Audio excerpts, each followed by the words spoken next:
Terima kasih yang klik video ni, yang tekan video ni dan nak tengok video ni. Terima kasih banyak-banyak.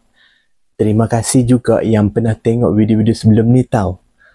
Tak pernah tengok lagi video-video sebelum ni, boleh tekan dekat atas ni ataupun dekat bawah video ni. Saya sediakan link playlist Naremain koleksi video produk-produk yang saya guna pakai. Bolehlah tengok, nak tengok tu.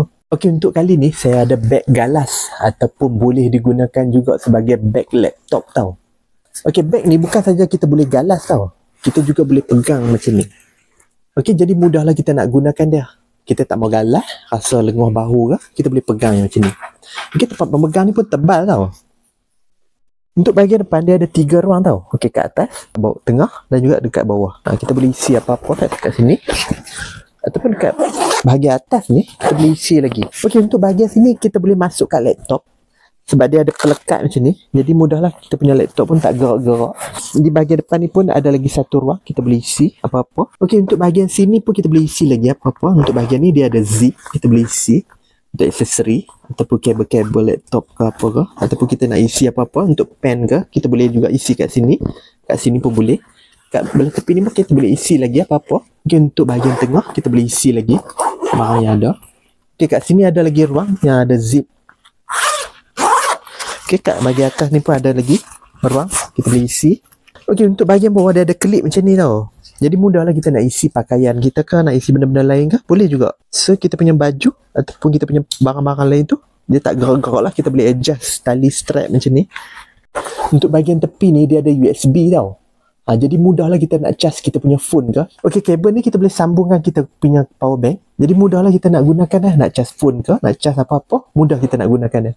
Sebab dia ada output USB, kita boleh connect ke power bank ataupun benda-benda lain. Jadi mudahlah kita nak gunakan dia. Kalau kita rasa beg kita ni terlalu ketat ataupun sendat sangat ataupun padat sangat dengan barang, kita besarkan dia sikit lagi. Okay, kita boleh buka zip ni.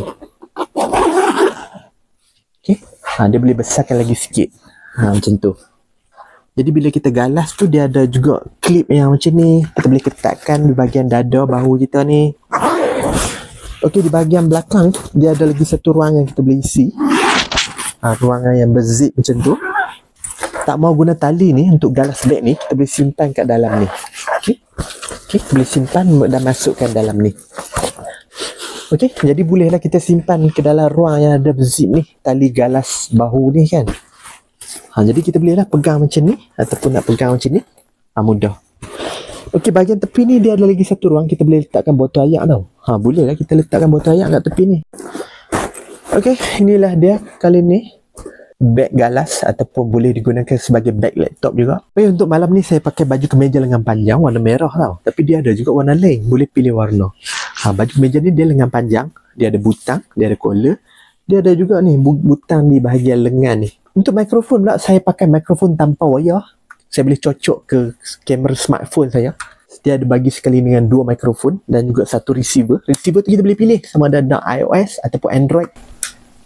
Okey, minyak rambut saya pakai minyak rambut kelapa yang macam ni. Saya boleh tekan picit-picit, boleh pakai dekat saya punya rambut. Taklah kering sangat saya punya rambut tau. Okey, deodorant pula saya pakai deodorant Dashing Active Spirit yang macam ni. Jadi saya punya ketiak taklah berbau masam sangat. Jadi bolehlah pakai deodorant yang macam ni. Dia jenis roll on ataupun berbola yang macam tu. Bolehlah pakai. Taklah berbau sangat kita punya ketiak tu kan. Okay. Nak beli beg galas ataupun beg laptop yang macam ni ataupun produk-produk yang lain, boleh tekan produk kat bawah ni. Bantu saya dengan menekan butang like ataupun nak bagi komen ataupun nak share video ni ataupun nak bantu saya dengan menekan butang subscribe. Tekan subscribe. Terima kasih menonton. Jumpa lagi video selanjutnya.